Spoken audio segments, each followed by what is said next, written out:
സദാശിവസമാരംഭാം ശങ്കരാചാര്യമധ്യമാം അസ്മദാചാര്യപര്യന്താം വന്ദേ ഗുരുപരമ്പരാം.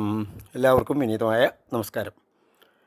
നാരായണീയത്തിലെ 78ഉം 79ഉം ദശകം പഠിക്കാം. ഈ ദശകങ്ങളിൽ രുക്മിണീഹരണം കഥയാണ്. ഭഗവാൻ ശ്രീകൃഷ്ണൻ രുക്മിണിയെ അപഹരിക്കുകയും ദ്വാരകയിൽ എത്തിച്ചിട്ട് വിവാഹം കഴിക്കുകയും ചെയ്യുന്ന കഥയാണ് വർണ്ണിക്കുന്നത്. പദ്യം വായിച്ചിട്ട് അർത്ഥം പറയാം.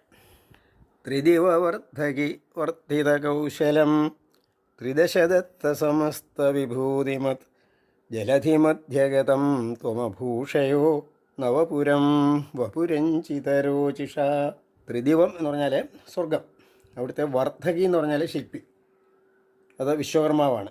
ആ വിശ്വകർമാവിനാൽ വർദ്ധിത കൗശലം, വർദ്ധിതമായ കുശലത അവിടെ ചേർന്നതാണ് ആ ദ്വാരകയുടെ കാര്യമാണ്. ദ്വാരക നിർമ്മിച്ചു കൊടുത്തത് വിശ്വകർമാവാണ്. ത്രിദശദത്ത സമസ്ത വിഭൂതിമത്, ത്രിദശ എന്ന് പറഞ്ഞാലും ദേവൻ എന്നർത്ഥം. ദേവന്മാരാൽ ദത്തം കൊടുക്കപ്പെട്ട എല്ലാ വിഭൂതി എന്ന് പറഞ്ഞാൽ ഐശ്വര്യങ്ങളോടും കൂടിയതുമാണ്. അങ്ങനെയുള്ള ജലധി മധ്യഗതം, ജലധി സമുദ്രത്തിൻ്റെ മധ്യത്തിൽ ഉള്ള ദ്വീപാണല്ലോ ഈ ദ്വാരക. ത്വം നവപുരം നടത്ത ഇതിലുണ്ട്, ആ പുതിയ പട്ടണം ദ്വാരകയുടെ കാര്യമാണ്. അതിനെ ത്വം നീ അഭൂഷയ എന്ന് പറഞ്ഞാൽ അലങ്കരിച്ചു, ക്രിയയാണ്. അഭൂഷയത്ത് എന്നുള്ളതിൻ്റെ മധ്യമപുരുഷനാണ്. നീ അലങ്കരിച്ചു. വപുരഞ്ചിത രോജിഷ, നിൻ്റെ ശരീരത്താൽ മനോഹരമാക്കപ്പെട്ട രോജിസ് എന്ന് പറഞ്ഞാൽ ശോഭ, അങ്ങയുടെ മനോഹരമായ ശരീരകാന്തി കൊണ്ട് അലങ്കാരയുക്തമാക്കി തീർത്തു നിർത്താം. അടുത്ത പദ്യം വായിക്കാം. ദുഷി രേവത ഭൂഭൃതി രേവതീം ഹലഭൃതേ തനയാം വിധിശാസനാത് മഹിതമുത്സവഘോഷമപൂഷ സമുദിതൈർമുദിതൈ സഹ യാദവൈഃ. ദുഷി എന്നാണ് നൽകിയതിൽ. രേവത ഭൂഭൃതി, രേവതൻ എന്ന ഭൂഭൃത്ത് എന്ന് പറഞ്ഞാൽ രാജാവ് എന്ന ഒരു രാജാവിൽ നൽകിയതിൽ എന്ന് പറഞ്ഞാൽ രാജാവ് നൽകിയപ്പോൾ ആരെയാണ്? രേവതിയെ. രേവതി എന്ന പുത്രിയെയാണ് തനയാം എന്ന് പറയുന്നത്. തനയെ നൽകിയപ്പോൾ ആർക്കാണ്? ഹലഭൃതേ. ഹലഭൃത്ത് എന്ന് പറഞ്ഞാൽ ഹലം കലപ്പ ധരിക്കുന്നത് ബലരാമൻ. വിധിശാസനാത്, വിധി എന്ന് പറഞ്ഞാൽ ബ്രഹ്മദേവനാണ്. ബ്രഹ്മദേവൻ്റെ ശാസന നിർദ്ദേശപ്രകാരം, അതിനാൽ പഞ്ചമിയാണ്. അതിനൊരു കഥ പറയുന്നത്, ഈ രേവത രാജാവ് കൃതയുഗത്തിലെ ഒരു രാജാവ് ആയിരുന്നു. അദ്ദേഹം തൻ്റെ പുത്രിയെ ആർക്കാണ് വിവാഹം ചെയ്തു കൊടുക്കേണ്ടതെന്ന് നേരിട്ട് ബ്രഹ്മദേവനോടാണ് ചെന്ന് ചോദിക്കുന്നത്. കാരണം ബ്രഹ്മദേവനെല്ലാം നേരത്തെ തീരുമാനിച്ചിട്ടുണ്ടല്ലോ. അവിടെ ചെന്ന് ചോദിച്ചപ്പോൾ പറഞ്ഞു, ദേവലോകത്തേക്കും ബ്രഹ്മലോകത്തേക്കും ഒക്കെ പോകുമ്പോൾ അവിടുത്തെ ഒരു ദിവസം എന്ന് പറയുന്നത് ഇവിടെ ഒരു വർഷം, അങ്ങനെ ആ രീതിയിൽ വലിയ മാറ്റമുണ്ട്. അപ്പം ഈ രേവത രാജാവിനോട് പറഞ്ഞു, അങ്ങ് ഇവിടെ വന്നു എന്നോട് ഇത് ചോദിച്ചു, പക്ഷേ അങ്ങ് തിരിച്ചു ചെല്ലുമ്പോൾ അങ്ങയുടെ കാലവുമല്ല, അടുത്ത കൃതയുഗം കഴിഞ്ഞ് ത്രേതായുഗവും കഴിഞ്ഞ് ദ്വാപരയുഗവും കഴിഞ്ഞ് കലിയുഗമായിരിക്കും. അപ്പോൾ അങ്ങയുടെ പുത്രിക്ക് യോജിച്ച ഒരു വരൻ അവിടെ ഉണ്ടാവും. അത് ബലഭദ്രരാമൻ ആയിട്ട് ദ്വാരകയിലുണ്ടാവും. അങ്ങനെ അദ്ദേഹത്തിന് വിവാഹം ചെയ്തു കൊടുക്കാം. അപ്പം ഈ രേവതിക്ക് അത് കൃതയുഗത്തിൽ അല്പം കൂടെ ഉയരമൊക്കെ ഉള്ളവരാണ് രാജാക്കന്മാരും അവർ. അപ്പോൾ ഈ ബലഭദ്രരാമനും നല്ല അതുപോലെ ശരീരമുള്ള ആളാണല്ലോ. അങ്ങനെയാണ് വിവാഹം കഴിക്കുന്ന കഥയാണ് പറയുന്നത്. അങ്ങനെ ദുഷി എന്ന് പറഞ്ഞാൽ നൽകിയപ്പോൾ വിധിശാസനാൽ, വിധി ബ്രഹ്മാവ്, മഹിതം ഉത്സവഘോഷം, വലിയ ഉത്സവഘോഷം, അപൂപുഷുഹു എന്ന് പറഞ്ഞാൽ അതിനെ പോഷിപ്പിച്ചു. സമുദിതൈഹി മുദിതൈഹി യാദവൈഹി. സമുദിതൈഹി എന്ന് പറഞ്ഞാൽ ഒന്നിച്ചു ചേർന്നവർ, മുദിതൈഹി എന്ന് പറഞ്ഞാൽ സന്തോഷത്തോടു കൂടിയവരായ യാദവന്മാരോടുകൂടി ആ ഉത്സവാഘോഷം തുടർന്നു എന്നർത്ഥം. അതിനെ പോഷിപ്പിച്ചു. ഇതിലെ പദ്യങ്ങളിലെല്ലാം യമകം എന്ന് പറഞ്ഞ് അലങ്കാരമുണ്ട്. ആദ്യത്തെ പദ്യത്തിലാണെങ്കിൽ നവപുരം രഞ്ജിത രോചിഷ. അവിടെ പുരം എന്നുള്ള വാക്ക് ആ രണ്ടക്ഷരം ആവർത്തിക്കുന്നുണ്ട്, പക്ഷേ വ്യത്യസ്തമായ വാക്കുകളായിട്ടാണ്. അക്ഷരം ഒന്നായിരിക്കും. ഇവിടെ അതുപോലെ സമുദിതൈർ മുദിതൈഹി, രണ്ടിടത്തും മുദിതൈഹി എന്നുള്ള 3 അക്ഷരങ്ങൾ ആവർത്തിക്കുന്നുണ്ട്. ഒന്ന് ഒന്നിച്ച് ചേർന്നവെന്നുള്ള സമുദിതൈഹി, മറ്റേത് മുദിതൈഹി സന്തുഷ്ടർ എന്നുള്ള ആ രീതിയിൽ. അതെല്ലാ പദ്യങ്ങളിലും അവസാനത്തെ വരിയിലെ ആ യമകാലങ്കാരം കാണാം. അടുത്ത പദ്യം നോക്കാം. അഥ വിദർഭസുതാം ഖലു രുക്മിണീം പ്രണയിനീം ത്വയി ദേവസഹോദര സ്വയമതിസത ചേതി മഹീഭുജേ സ്വതമസാ തമസാധൂപാശ്രയൻ. അഥാനന്തരം ഇവയാണ് വിദർഭസുതയെ, വിദർഭ രാജ്യത്തെ ഭീഷ്മകൻ എന്ന രാജാവിൻ്റെ പുത്രിയാണ് രുക്മിണി. വിദർഭസുതയായ രുക്മിണിയെ ഖലു, അവിടെ അവയാണ് നിശ്ചയമായി അർത്ഥമുണ്ട് ഖലുവിന്. ആ രുക്മിണിയെ ത്വയി പ്രണയിനിയും, നിശ്ചയമായി നിന്നിൽ പ്രണയിനിയായിരുന്നു. ആ രുക്മിണിയെ സഹോദരൻ, പക്ഷേ രുക്മി എന്ന സഹോദരൻ ഉണ്ടായിരുന്നു രുക്മിണിക്ക്. ആ സഹോദരന് സ്വയം അതിത്സത ദാനം ചെയ്യാൻ തീരുമാനിച്ചു. അതിത്സത ആർക്കാണ്? ചേതി മഹീഭുജെ, ചേതി രാജാവ് എന്ന് പറഞ്ഞാൽ ശിശുപാലൻ, മഹീഭുക്ക് എന്ന് പറഞ്ഞാൽ രാജാവ്, ചേതി രാജാവ് ശിശുപാലന് നൽകാൻ, വിവാഹം കഴിച്ച് നൽകാൻ തീരുമാനിച്ചു. സ്വതമസ, അത് ഒരു താമസ ബുദ്ധിയാണ്. കാരണം ഭഗവാനിൽ പ്രണയിനിയാണെന്ന് അറിയാം, പക്ഷേ ശിശുപാലനുമായിട്ട് വളരെ സൗഹൃദമുള്ളതുകൊണ്ട് അതാണ്. സ്വതമസ എന്നത് തൻ്റെ അറിവില്ലായ്മ, തൻ്റെ ആ താമസ സ്വഭാവം മൂലമാണ്.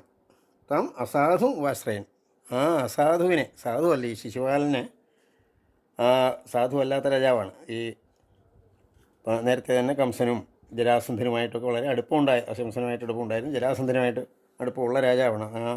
അങ്ങനെയുള്ള രാജാക്കന്മാരിലൊരാണ്. അങ്ങനെ ആ അസാധുവിനെ ഉപാശ്രയൻ, ആശ്രയിക്കുന്നവനായിരുന്നു ഈ രുക്മിയും. അങ്ങനെ തീരുമാനിച്ചു അർത്ഥം. അടുത്തത് വായിക്കാം.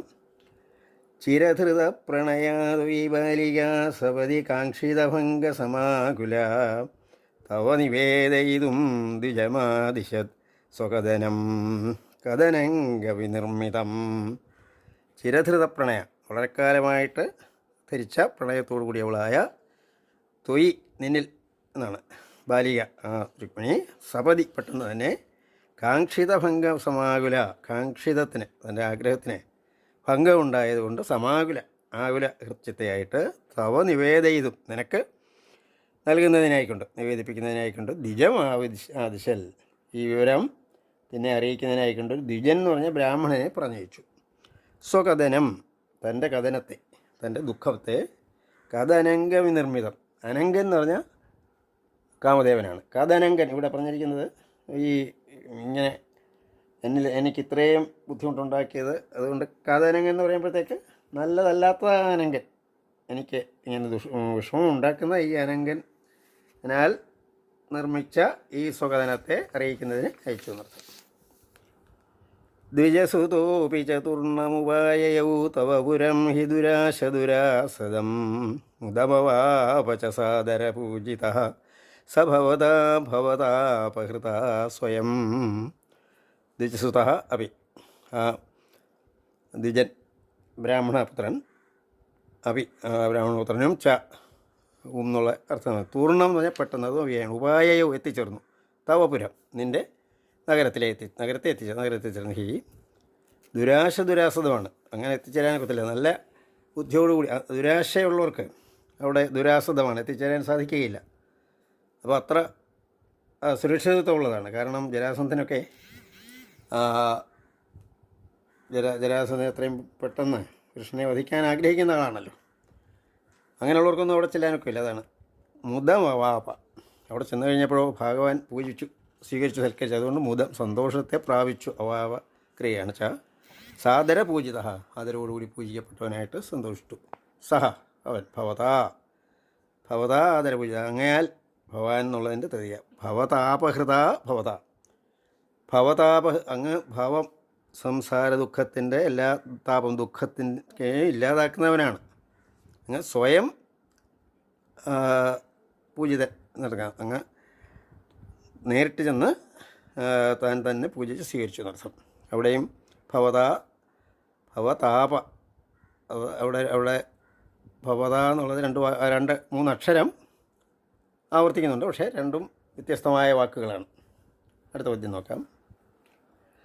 സ ച ഭവന്തമവോചത കുണ്ഡിനേ നൃപസുതാ ഖലു രാജതി രുക്മിണീ ത്വയി സമുത്സുകയാ നിജധീരതാരഹിതയാ ഹി തയാ പ്രഹിതോസ്മ്യഹം. ബ്രാഹ്മണൻ പറഞ്ഞു, രുക്മിണി അയച്ചതാണ്. സഹച അവനും ഭവന്തം ഭവാനോട്, ഭവാൻ ഭവന്തവും ഭവന്ത എന്നാണ് ദ്യവോചത പറഞ്ഞു. കുണ്ടിനപുരിയിൽ നൃപസുത രാജകുമാരിയായിട്ട് ഖലു രാജതി അവിടെ ശോഭിക്കുന്നു എന്നർത്ഥം. അങ്ങനെ ഉണ്ട്. രുക്മിണി രാജതി ത്വയി സമുത്സുകയ നിന്നിൽ താല്പര്യത്തോടു കൂടിയവളായ അവളാൽ.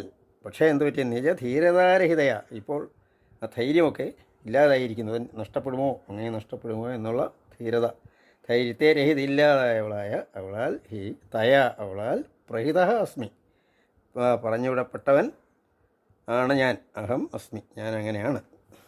രുക്മിണി പറഞ്ഞിട്ടാണ് ഞാനിവിടെ വന്നിരിക്കുന്നതെന്നർത്ഥം.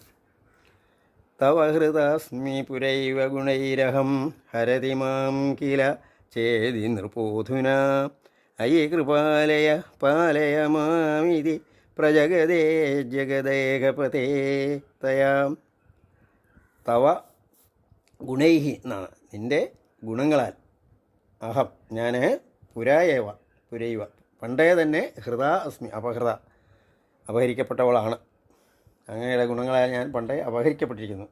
എനിക്ക് അങ്ങയിൽ അനുരക്തനാണ് എന്നർത്ഥം. ഹരതി മാം അങ്ങനെയുള്ള അങ്ങയുടെ ഗുണങ്ങളാൽ അപഹരിക്കപ്പെട്ട എന്നെ അഹരതി ഇപ്പോൾ ഹരതി അപഹരിക്കുന്നു മാം എന്നെ കില ചേതി നൃപഹ ചേതി രാജാവ് ശിശുപാൽ നൃപഹ അധുന ഇപ്പോൾ അങ്ങനെ വീണ്ടും അങ്ങനെ എന്നെ അപഹരിക്കുന്നു. അങ്ങയുടെ ഗുണം എന്നെ അപഹരിച്ചതാണ്. ഈ കൃപാലയ അല്ലയോ കൃപയ്ക്ക് വാസസ്ഥാനമായിട്ടുള്ളവനെ പാലയ എന്നെ പാലിച്ചാലും എന്നെ രക്ഷിച്ചാലും മാം ഇത് പ്രജഗതേ എന്ന് പറഞ്ഞാൽ പറഞ്ഞു ജഗദേകപതി ജഗത്തിൻ്റെയൊക്കെ ഏകപതിയായിട്ടുള്ള അങ്ങ് രക്ഷിച്ചാലുമെന്ന് തയാ പ്രജഗതേ അവളാൽ പറയപ്പെട്ടു എന്നാണ്. ശരണം യതി മാം ത്വമുപേക്ഷസേ സപതി ജീവിതമേവ ജഹാമ്യഹം ഇതി ഗിരാസുതനോരതനോദ്ഭൃശം സുഹൃദയം ഹൃദയം തവ കാതരം.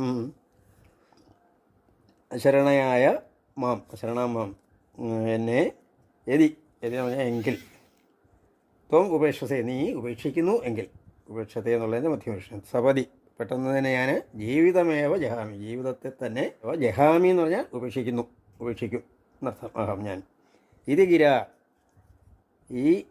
ഇപ്രകാരമുള്ള വാക്കിനാൽ സുതനോഹോ ഗിര എന്നെടുക്കണം. ആ സുന്ദരിയുടെ വാക്കിനാൽ അയം സുഹൃദായം എന്നുള്ളത് അയം സുഹൃത്ത് ഈ സുഹൃത്ത് ബ്രാഹ്മണ സുഹൃത്ത് തവ ഹൃദയം നിൽക്കണം. നിൻ്റെ ഹൃദയത്തെ പൃശം കാതരം അതിനോത്ത് നിൽക്കണം. അത്യന്തം കാതരമാക്കി തീർത്തു, അത്യന്തം അനുകമ്പാപൂർണമാക്കി തീർത്തു എന്നർത്ഥം. അവിടെയും സുഹൃദ് അയം എന്നുള്ള ഹൃദയം, പിന്നെ ഹൃദയം എന്ന് മാത്രമുള്ള അങ്ങനെ 3 അക്ഷരം ആവർത്തിച്ചു വന്നിരിക്കുന്നു. അകഥയസ്ത്വമഥൈനമയേ സഖേ തദധിക മമ മന്മഥവേദന നൃപസമക്ഷമുപേത്യഹരമ്യഹം തദയിതാം ദയിതാമസി ക്ഷണം. ഭഗവാൻ പറഞ്ഞു അകഥയ ത്വം അകഥയ നീ പറഞ്ഞു. അഥ അനന്തരേനം എന്നാണ് ഇവനോട് ആ ബ്രാഹ്മണ ശ്രേഷ്ഠനുണ്ട്. അയേ സഖേ അല്ലയോ സുഹൃത്തേ തദധിക മമ മന്മഥവേദന. തദധിക എന്ന് പറഞ്ഞാൽ അതിനേക്കാൾ അധികമാണ് എൻ്റെ മന്മഥവേദന. ഭഗവാനും ശ്രീകൃഷ്ണനും രുക്മിണിയെക്കുറിച്ച് കേട്ടിട്ടുണ്ട്. രുക്മിണിയെ പത്നിയായിട്ട് കിട്ടണമെന്ന് ആഗ്രഹിച്ച് വളരെ കാലമായിട്ടിരിക്കുകയാണ് എന്നുള്ള അർത്ഥത്തിലാണ്. എനിക്കുള്ള മന്മഥവേദനയും അതിനേക്കാൾ കൂടുതൽ തന്നെയാണ് എന്നർത്ഥം.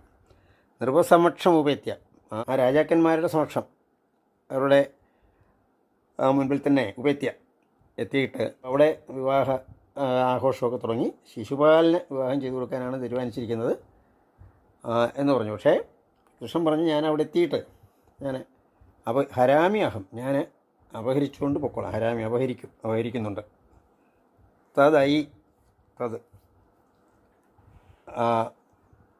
അതിനാൽ എന്നർത്ഥം അവിടെ താം അവളെ എന്ന് പറഞ്ഞാൽ രുക്മിണിയെ അപഹരിക്കുന്നുണ്ട്.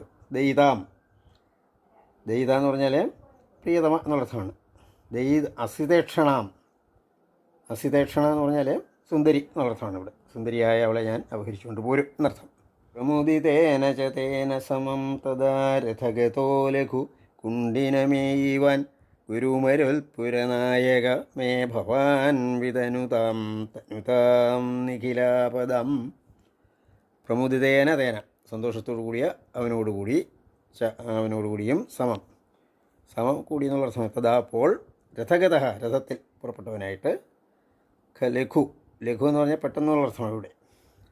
കുണ്ഡിനം ഏയുവാൻ കുണ്ഡിനത്തിൽ എത്തിച്ചേർന്നവനായി ഗുരുമരുൽപുരനായ അങ്ങനെയുള്ള ഗുരുവായൂരപ്പ മേ എനിക്ക് ഭവാൻ എല്ലാ ആപത്തുകളുടെയും തനുത എന്ന് പറഞ്ഞാൽ ചെറുപ്പത്തെ ഉണ്ടാക്കിയാലും അത് ഇല്ലാതാക്കിയാലും എന്നർത്ഥമാണ്. അത് ചെറുതാക്കി തന്നാലും ചെറുപ്പത്തെ വിതനുത എന്ന് പറഞ്ഞാൽ ചെയ്താലും എന്നർത്ഥമാണ്. എൻ്റെ രോഗങ്ങളുടെ ചെറുപ്പത്തെ ചെയ്താലും എന്നാണ്. ഇത്രയും 78-ാം ദശകത്തിലാണ്. ഇനി 79-ാമത്തെ ദശകത്തിൽ ഇതിൻ്റെ തുടർച്ചയാണ്. അപ്പം അതും കൂടി ഇതിനോട് ചേർത്ത് തന്നെ നോക്കാം. ബലസമേത ബലാനുഗതോ ഭവാൻ പുരമഗാഹത ഭീഷ്മകമാനിതഃ ദ്വിജസുതം ത്വദുപാഗമവാദിനം ധൃതരസാ തരസാ പ്രണനാമസാ. ഈ ഭഗവാൻ ഇങ്ങനെ ബ്രാഹ്മണനോട് കൂടി പോകുന്ന വിവരം ബലഭദ്രരാമൻ അറിഞ്ഞു. എന്താ കാരണമെന്നൊക്കെ അറിഞ്ഞു.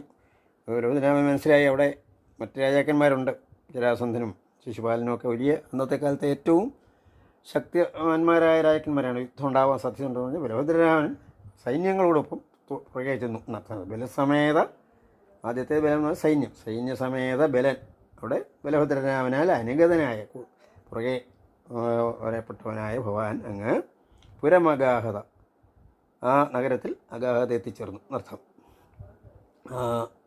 ഭീഷ്മകമാനിത പക്ഷേ ഈ രുക്മിണിയുടെ അച്ഛന് ഭീഷ്മക രാജാവിന് അങ്ങനെ ശിശുപാലനോട് അത്ര താല്പര്യമില്ല. പക്ഷേ ഭഗവാൻ ചെന്നപ്പോൾ വളരെ സന്തോഷമായി. ഭീഷ്മകനാൽ മാനിതനായിട്ടാണ് അവിടെ എത്തിയത്. ദ്വിജസുതം ഈ രുക്മിണിയാകട്ടെ ഈ ദ്വിജസുതനെ ബ്രാഹ്മണ കുട്ടിയെ ത്വദുപാഗമവാദിനം. അപ്പോൾ ഈ ബ്രാഹ്മണൻ അവിടെ ചെന്ന് പറഞ്ഞു, ഭഗവാൻ വന്നിട്ടുണ്ട്, നിൻ്റെ ഉപാഗമം എത്തിച്ചേർന്നതിനെ പറയുന്ന ആ ദ്വിജസുതനെ ധൃതരസ വളരെ സന്തോഷത്തോടു കൂടിയവരായിട്ട് തരസ പെട്ടെന്ന് തന്നെ നമസ്കരിച്ചു. സാധാരണ കയ്യിലും കാതിലുമൊക്കെ കിടക്കുന്ന എല്ലാ ആഭരണവും കൊടുക്കാമല്ലോ. പക്ഷേ രുക്മിണിക്ക് അന്നേരം തോന്നിയത് അങ്ങനെയല്ല, നമസ്കരിക്കാനാണ് തോന്നിയത്. എന്ത് കൊടുത്താലും അത് കുറഞ്ഞു പോകും എന്നുള്ളൊരു തോന്നലിലാണ്. ഭുവനകാന്തമപേക്ഷ്യ ഭവദ്ഭവോർനൃപസുതസ്യ നിശമ്യജ ചേഷ്ടിതം വിപുലഖേദജുഷാം പുരവാസിനാം സരുദിതൈരുദിതൈരഗമൻ നിശ. ഭഗവാനെ ഈ പുരത്തിലുള്ള എല്ലാവരും ഭഗവാൻ വന്നതും രാജാവ് സൽക്കരിച്ചതൊക്കെ കണ്ടു. പക്ഷേ അവർക്കറിയാം നേരത്തെ ശിശുപാലനെ വിവാഹം ചെയ്തു കൊടുക്കാനാണല്ലോ. പക്ഷേ ശിശുപാലന് ഈ രുക്മിണിയുടെ സ്വഭാവമാണെങ്കിലോ അല്ലെങ്കിൽ സൗന്ദര്യമാണോ അത് വെച്ച് ചേരുന്ന ആളല്ല എന്നറിയാം എല്ലാവർക്കും. പക്ഷേ ഭഗവാന് അങ്ങനെയല്ല. ഭഗവാനെ കണ്ടപ്പോൾ മനസ്സിലായി ഇത്രയും ചേരുന്ന ഒരാളില്ല. അതുകൊണ്ട് പുരവാസികൾക്ക് വളരെ ദുഃഖമുണ്ടായി എന്നാണ്. അതാണ് ഭുവനകാന്തമായ ഭവദ്വഭു അങ്ങയുടെ ശരീരത്തെ അങ്ങയുടെ രൂപത്തെ അപേക്ഷ കണ്ടിട്ട് നൃപസുതസ്യ ചേഷ്ടിതം ച നിശമ്യ. ആ നൃപസുതൻ രുക്മിണിയുടെ പ്രവൃത്തിയെയും നിശമ്യ കേട്ടിട്ട് ചേഷ്ടിതം പ്രവൃത്തി വിപുലഖേദജുഷം വലിയ ഖേദത്തോടു കൂടിയവരായി പുരവാസികളുടെ അങ്ങനെയുള്ള പുരവാസികളുടെ പൗരന്മാരുടെ സരുദിതൈഹി അവർക്ക് കരച്ചിലാണ് വന്നത്. രോദനം കരച്ചിലാണ്.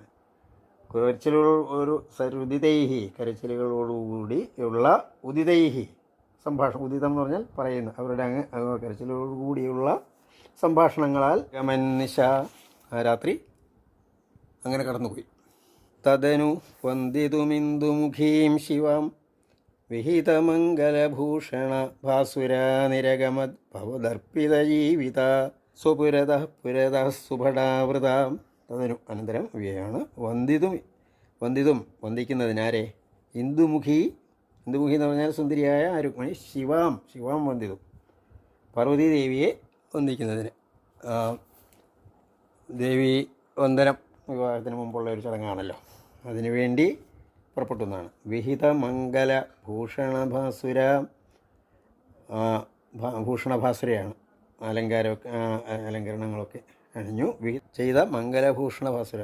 മംഗലഭൂഷണങ്ങൾ എന്ന് പറഞ്ഞാൽ നല്ല ആഭരണങ്ങൾ, അതിനെയൊക്കെ അണിഞ്ഞുകൊണ്ട് നിരഗമത്ത് പുറപ്പെട്ടു.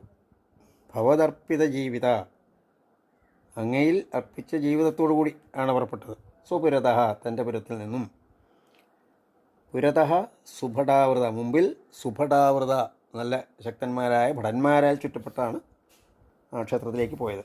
കുലവധൂഭിരുപേത്യ കുമാരിക ഗിരിസുതാം പരിപൂജ്യ ച സാദരം മുഹുരയാചത തത്പദപങ്കജേ നിപതിത പതിതാം തവ കേവലം. കുലവധുക്കളാൽ, കുലവധൂഭി ഉപേത്യ, എത്തിയിട്ട്, കുമാരിക ഗിരിസുതാം, ഗിരിസുത പാർവതിയാണല്ലോ, പാർവതിയെ പരിപൂജ്യ, പൂജിച്ചിട്ട്, സാദരം അതിലോടുകൂടി പൂജിച്ചിട്ട്, മുഹു വീണ്ടും അയാചത, യാചിച്ചു എന്നർത്ഥം. തത്പദപങ്കജേ, ആ പാർവതിയുടെ പദപങ്കജത്തിലാണ് ആ കാലടികളെ, നിപതിത അവിടെ പതിച്ചിട്ട് നമസ്കരിച്ചിട്ട് എന്നർത്ഥം. തവ പതിതാം, കേവലം തവ പതിതാം അയാചത എന്നാണ്. കേവലം എന്ന് പറഞ്ഞാൽ തവ പതിതാം, നിൻ്റെ പ്രതിഭാവത്തെ, പതിത മാത്രം, കേവലം അയാചത, അതിന് മാത്രം യാചിച്ചു, മറ്റൊന്നും പ്രാർത്ഥിച്ചില്ല. സമവലോക കുതൂഹല സങ്കുലേ നൃപകുലേ നിഭൃതം ത്വയി ച സ്ഥിതേ നൃപസുത നിരഗാത് ഗിരിജാലയാ സുരുചിരം രുചിരഞ്ജിത ദിങ്മുഖാം. സമവലോക കുതൂഹല സങ്കുലേ നൃപകുലേ, ദേവി പ്രാർത്ഥനയ്ക്ക് പോകുമ്പോൾ വധുവിനെ എല്ലാവർക്കും കാണാം. അങ്ങനെ എല്ലാവരും ആ വഴിയുടെ സൈഡിലൊക്കെ വന്നിട്ടുണ്ട്. സമവലോകനത്തിൽ കുതൂഹലം, അതിലെ ഉള്ള താല്പര്യം കൊണ്ട് സങ്കുല കൂട്ടം എന്നർത്ഥമാണ്. നിർബകുലേ, രാജാക്കന്മാരെ എല്ലാവരും അവിടെ കാണാൻ വന്നിട്ടുണ്ട് അർത്ഥം. നിഭൃതം ത്വയി ച സ്ഥിതേ, ത്വയി നിഭൃതം സ്ഥിതേ, നീ ആ കൂട്ടത്തിൻ്റെ കൂടെ കൂടിയില്ല, നീ നിഭൃതം മാറി വളരെ സ്വസ്ഥമായിട്ട് സ്ഥിതനായപ്പോൾ മറ്റവരെ വളരെ കൂട്ടം കൂടി നിന്നു എന്നർത്ഥം. നൃപസുത, രാജകുമാരിയാകട്ടെ, നിരഗാത്, ഗിരിജാലയാൽ നികത, നിരഗാത്, ഗിരിജ എന്ന് പറഞ്ഞാൽ പാർവതിയുടെ ആ മന്ദിരത്തിൽ നിന്ന്, ആ ക്ഷേത്രത്തിൽ നിന്ന് നിരഗാത് പുറപ്പെട്ടു. സുരുചിരം എന്ന് പറഞ്ഞാൽ അഴകോടെ, മനോഹാരിതയോടെ, രുചിരഞ്ജിത ദിങ്മുഖ, രുചി അവിടെ ശോഭ, ശോഭയുണ്ട്, രുചി രഞ്ജിത ദിങ്മുഖ എന്നാണ്. ആ ശോഭ കൊണ്ട് ആക്കിയത്, പ്രകാശിപ്പിക്കപ്പെട്ട ദിങ്മുഖം, ദിക്കുകളോടുകൂടിയവളായിട്ട്. ആ ദിക്കുകൾക്ക് തന്നെ രുക്മിണിയുടെ ശോഭ കൊണ്ട് ശോഭയുണ്ടായി എന്നർത്ഥമാണ്. ഭുവനമോഹനരൂപരുചാതയാ വിവശിതാഖില രാജകദംബയ ത്വമപി ദേവകടാക്ഷവിമോക്ഷണൈ പ്രമദയാ മദയാഞ്ച കൃഷേമനാ. ഭുവനമോഹനരൂപരുച, ഭുവനത്തെ മുഴുവൻ മോഹിപ്പിക്കുന്ന സൗന്ദര്യം, രൂപത്തിൻ്റെ ശോഭ കൊണ്ട്, രുക്ക് എന്ന് പറഞ്ഞാൽ രശ്മി, ശോഭ എന്നൊക്കെ അർത്ഥം. അതിനാൽ അങ്ങനെ അതോടുകൂടിയ അവളാൽ വിവശിത അഖില വിവശിയാക്കപ്പെട്ട എല്ലാ കദംബക എന്ന് പറഞ്ഞാൽ കൂട്ടം, രാജാക്കന്മാരുടെ കൂട്ടത്തോടും കൂടിയ അവളാൽ തോമപി, നീയും അല്ലയോ ദേവ, കടാക്ഷ വിമോക്ഷണൈഹി, ആ കടാക്ഷം, കൃഷ്ണൻ എവിടെ നിൽക്കുന്നു നോക്കുന്നുണ്ട്, നോക്കുമ്പോൾ കണ്ടു.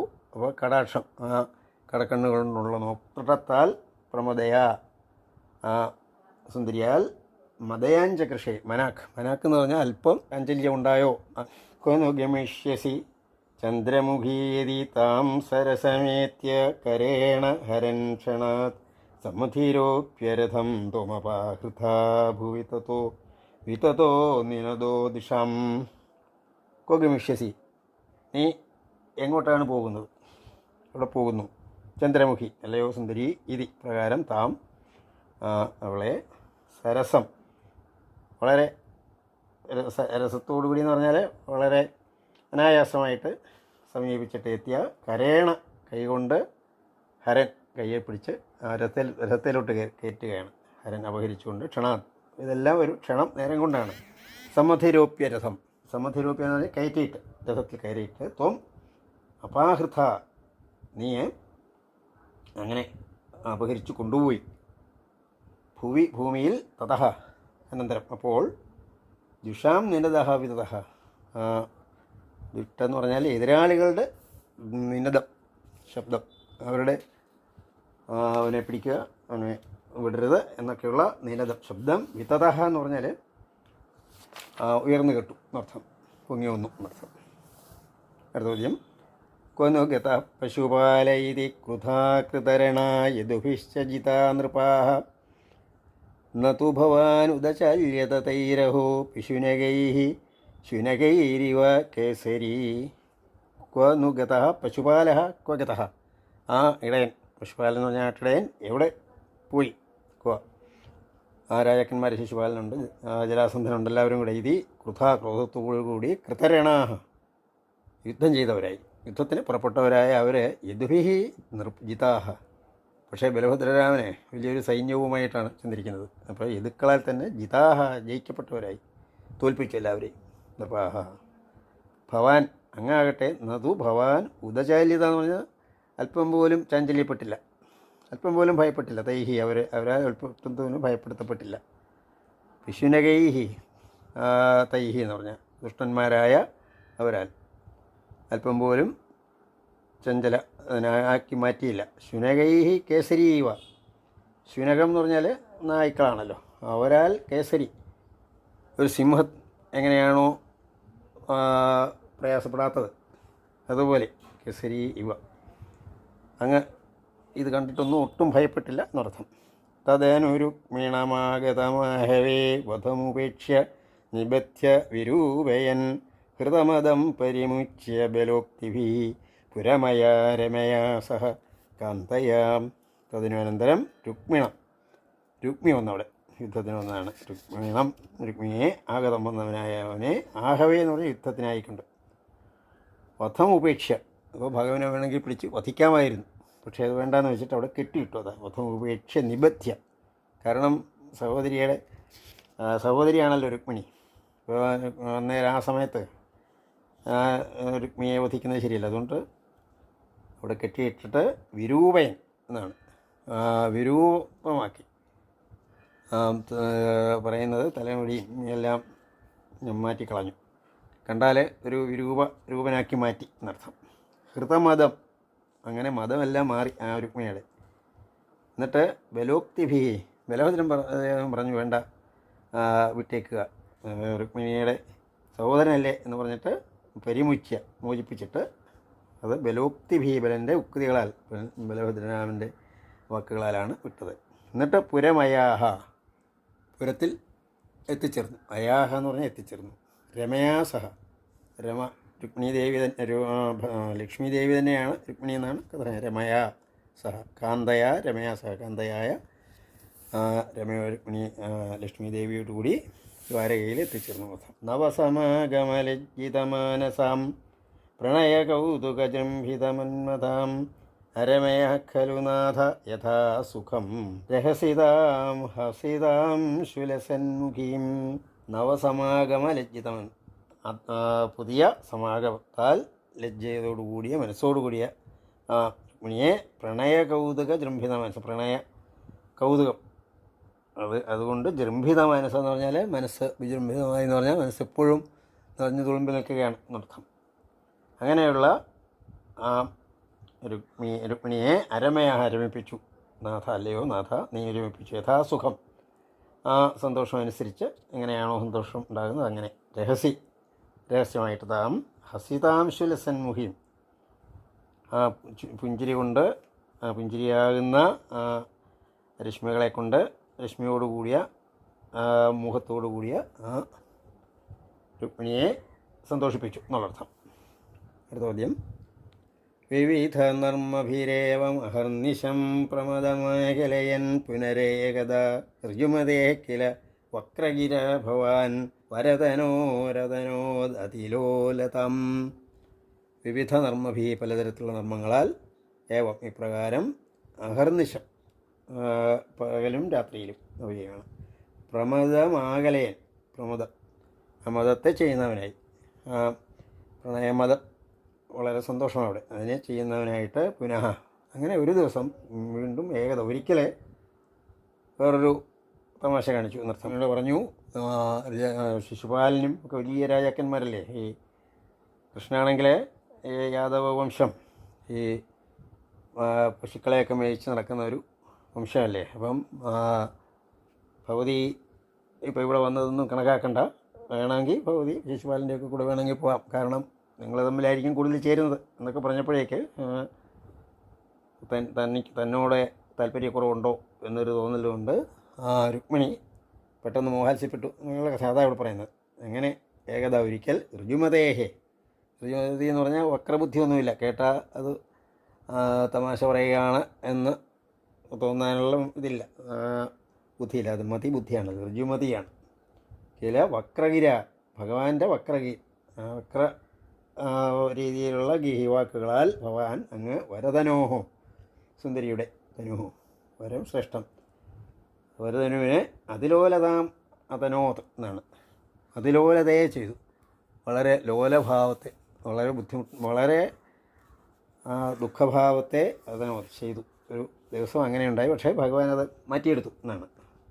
തദധികൈരഥലാളന കൗശലൈ പ്രണയിനീമധികം സുഖയന്നിമാം ഐ മുകുന്ദ ഭവച്ചരിതാനി നഃ പ്രഗദതാം ഗദതാന്തിമപാഗുരു. തദധികൈ, അതിനേക്കാൾ കൂടുതൽ എന്ന് പറഞ്ഞാൽ എങ്ങനെയാണോ ഈ നേരത്തെ പറഞ്ഞ് രുക്മിണിക്കുണ്ടാക്കിയത്, അതിനെ കവച്ചു വെക്കുന്ന രീതിയിലുള്ള ലാളന കൗശലങ്ങളാൽ പ്രണയിനിയെ അധികം സുഖയൻ, കൂടുതൽ സുഖിപ്പിക്കുന്നവൻ ആയിട്ട് പറഞ്ഞു. ഞാൻ ഒരു തമാശ പറഞ്ഞത് അതുപോലെ പറയാറുണ്ടല്ലോ, ദേഷ്യം വരുമ്പോഴാണ് കൂടുതൽ സൗന്ദര്യം, അതുപോലെ ദുഃഖഭാവം കാണിക്കുമ്പോൾ എന്ത് സൗന്ദര്യമാണ് എന്ന്, ആ രീതിയിലുള്ള ലാളന കൗശലങ്ങളാൽ പ്രണയിനിയെ അധികം സുഖിപ്പിക്കുന്നതിനായിട്ട് ഇമാം അങ്ങനെയുള്ള ഈ മുകുന്ദ, അല്ലയോ ശ്രീകൃഷ്ണ, അല്ലയോ കണ്ണ, ഭവച്ചരിതാനി പ്രഗതാം നഃ, ഭവച്ചരിതങ്ങളെ, അങ്ങയുടെ ഈ കഥകളെയൊക്കെ പ്രഗതാം പറയുന്നവരായ നഃ, ഞങ്ങളുടെ ഗതതാന്തി എന്ന് പറഞ്ഞാൽ രോഗപാരവശ്യം, ഗതം രോഗം, അതിനെ അപാകുരു, ആ രോഗപാരവശ്യത്തെയെല്ലാം ഇല്ലാതാക്കി തരണേ. എല്ലാവർക്കും വിനീതമായ നമസ്കാരം.